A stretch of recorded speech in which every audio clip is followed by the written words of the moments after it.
Hello everyone, welcome back again. So, kali ini kita akan update market cryptocurrency dan juga 3 poin penting yang akan menjadi topik pembahasan kita kali ini. Tetapi sebelum lanjut ke pembahasan, seperti biasa gue ingatkan kembali kepada kalian tetap do your own research. Di sini gue tidak ada unsur ajakan kepada kalian untuk membeli ataupun menjual koin-koin dan juga token-token yang gue bahas. So, apapun risikonya gue tidak ikut bertanggung jawab. Oke, di dalam pembahasan kita kali ini lebih kurangnya ada sekitar 3 poin mungkin. Saat ini kita telah lolos dari pelikuidasian bursa FTX, sekalipun itu telah disetujui oleh pengadilan kebangkrutan Delaware. Dan untuk informasi yang kedua, mungkin kita pun telah lolos juga mengenai perilisan data CPI, karena data CPI tersebut telah memberikan poin positif ataupun nilai yang begitu positif sehingga terjadinya pemulihan terhadap market cryptocurrency. Tetapi kita belum cukup sampai dengan saat ini saja karena kita masih menantikan sekitar 6 hari ke depan kira-kira apa yang akan diambil oleh kebijakan Bank Sentral Amerika Serikat mengenai pertemuan FOMC berikutnya. Ya, karena di mana untuk FOMC terdekat adalah akan terjadi pada tanggal 20 September mendatang. Nah, bahkan mengenai probability ataupun forecastnya itu sangat tinggi sekali, sekitar 97% bahwa The Fed ataupun Bank Sentral Amerika akan mengambil kebijakan dari segi menaikkan suku bunga sekitaran 25 basis point.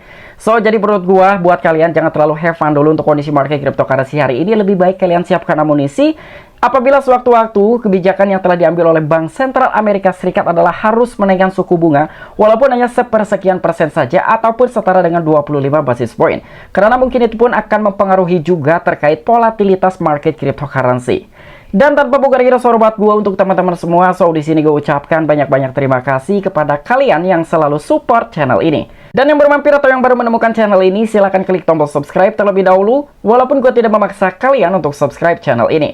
Oke, jadi seperti biasa sebelum lanjut ke poin inti pembahasannya, kali ini kita akan update mengenai kondisi market cryptocurrency hari ini. Apakah hari ini sedang terjadi kenaikan atau sedang dalam tahap koreksi? Dan ternyata untuk kondisi market cryptocurrency hari ini sedang terjadi pemulihan ataupun sedikit recovery karena adanya 2 faktor pendukung sehingga market cryptocurrency merespon dengan positif.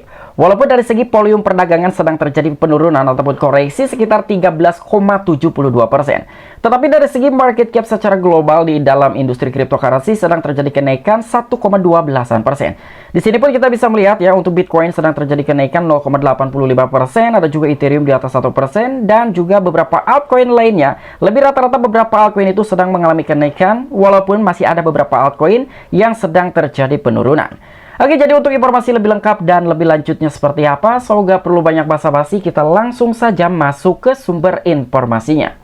Oke, untuk informasi yang pertama, di mana di sini ada salah satu media cointelegraph.com, dan menurut gue ini adalah salah satu informasi ataupun faktor pendukung yang telah menyebabkan pemulihan di sektor industri cryptocurrency. Nah, jadi mengenai informasi tersebut adalah pengadilan menyetujui penjualan aset digital FTX. Kenapa di sini gue bisa menyatakan bahwa dengan adanya suatu persetujuan dari pengadilan kebangkrutan Delaware yang telah menyetujui permohonan sebelumnya dari bursa FTX yang akan melikuidasi beberapa aset cryptocurrency yang telah dimiliki oleh bursa FTX. Harusnya berita tersebut ini adalah memiliki poin yang negatif, tetapi kenapa di sini gue bisa mengatakan bahwa ini adalah salah satu poin yang positif dan juga faktor pendukung yang telah menyebabkan market cryptocurrency mengalami pemulihan. Karena secara di dalam sebuah artikel ini, jadi aset akan dijual setiap minggu dengan penanganan khusus untuk Bitcoin, Ethereum, dan juga token yang berafiliasi dengan orang dalam. Ya, jadi sekalipun mengenai pelikuidasian yang sebelumnya telah diajukan oleh bursa FTX terhadap pengadilan, tetapi akan menggunakan sistem vesting setiap minggu. Ya, sekalipun ini disetujui tetapi menggunakan sistem vesting setiap minggu, yang artinya bursa FTX tidak bisa semena-mena harus membuang beberapa aset yang tidak terafiliasi di luar Bitcoin dan juga Ethereum dengan pembuangan token ataupun aset secara sepenuhnya. Ya, apalagi dengan Bitcoin dan juga Ethereum dan juga beberapa token yang berafiliasi dengan orang dalam dikecualikan. Jadi masih dalam tahap peninjauan dalam beberapa hari ke depan untuk 2 raja cryptocurrency dan juga beberapa altcoin yang telah berafiliasi dengan orang dalam. Ya, jadi menurut gue ini adalah salah satu faktor pendukung karena beberapa para pelaku pasar ataupun investor tidak mengalami kekhawatiran yang begitu tinggi sekalipun mengenai pelikuidasian yang tadi diajukan oleh bursa FTX ini telah disetujui oleh pengadilan kebangkrutan Delaware. Oke, untuk informasi yang selanjutnya, sekarang kita akan update mengenai data inflasi yang baru-baru ini telah dirilis ataupun dipublish. Memang secara data CPI yang baru-baru ini telah dirilis mengalami kenaikan sekitar 0,5%. Tetapi kok bisa market cryptocurrency merespon dengan positif? Walaupun seperti yang telah gua bahas dalam 2 hari yang lalu, ketika data inflasi ini dirilis memberikan hasil yang positif, begitu juga market cryptocurrency akan merespon dengan positif. Mungkin dari kalian ada yang sedikit belum paham, nah makanya sekarang gua bakalan bahas apa yang telah menyebabkan kondisi market cryptocurrency merespon dengan positif sehingga terjadinya pemulihan. Nah, di sini ada sedikit data juga yang telah dibagikan oleh akun Twitternya investing.com. Mungkin beberapa para pelaku pasar lebih berpatokan terhadap kenaikan data CPI ataupun CPI year on year pada bulan Agustus kemarin. Memang secara dari aktualnya ya, data CPI ini mengalami kenaikan sekitar 0,5%. Karena untuk dari data CPI sebelumnya itu di kisaran 3,2% dan sementara forecastnya di 3,6%. Yang artinya dari 3,2% ke 3,7% mengalami peningkatan sekitar 0,5%. Tapi mengapa ini terjadinya kenaikan ataupun pemulihan terhadap market cryptocurrency? Jadi gua rasa kalian jangan berpatokan terhadap data CPI yang ini ya. Jadi kalian lebih berpatokan ataupun acuannya itu dari data core CPI year on year bulan Agustus ya. Jadi kita harus berpatokan terhadap core CPI ataupun data inflasi yang inti. Karena di sini untuk actualnya di 4,3%, sementara data CPI sebelumnya di 4,7%-an. Dan ini telah sesuai dengan forecast ataupun perkiraan dari para pelaku pasar bahwa data inti CPI ini ataupun inflasi mengalami penurunan sekitar 0,4%-an ya, karena dari 4,7% menjadi 4,3%. Jadi mungkin ini adalah salah satu alasan kenapa market cryptocurrency merespon dengan positif.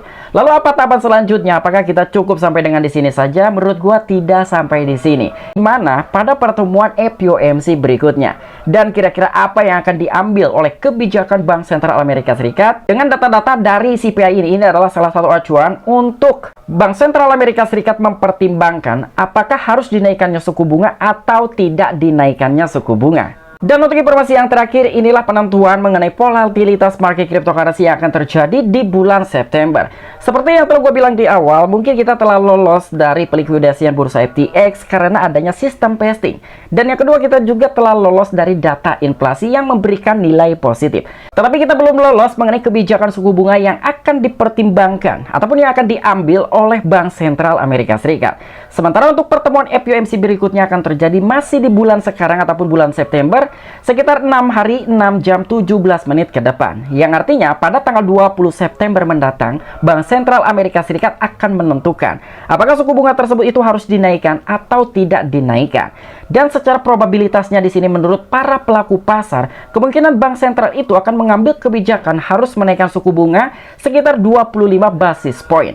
Dan di sini pun kalian bisa melihat mengenai probabilitas dari orang-orang ataupun para pelaku pasar sekitar 97%-an orang-orang itu meyakini bahwa Bank Sentral akan menaikkan suku bunga sekitar 0,25% atau setara dengan 25 basis point. Jadi dari 525 sampai dengan 550. Nah, jadi kenapa ini harus dilakukan oleh Bank Sentral Amerika Serikat mengenai kebijakan yang harus diambil dari segi menaikkan suku bunga, walaupun hanya sepersekian persen saja, karena inflasi masih tetap tinggi. Sementara Bank Sentral Amerika Serikat itu menargetkan dan harus menekan inflasi sampai dengan 2%. Ya, jadi dengan cara menaikkan suku bunga itulah cara satu-satunya untuk bisa menekan inflasi di negara Amerika Serikat.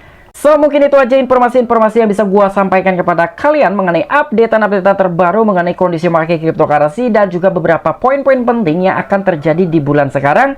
Dan titik penentunya ada di tanggal 20 September atau memakan waktu sekitar 6 hari ke depan. Nah, jadi apabila kalian memiliki opini pribadi ataupun pendapat pribadi, silahkan discuss di kolom komentar. Oke, sampai jumpa. Saksikan di the next video-video gua selanjutnya. Salam cuan, salam profit. Bye-bye.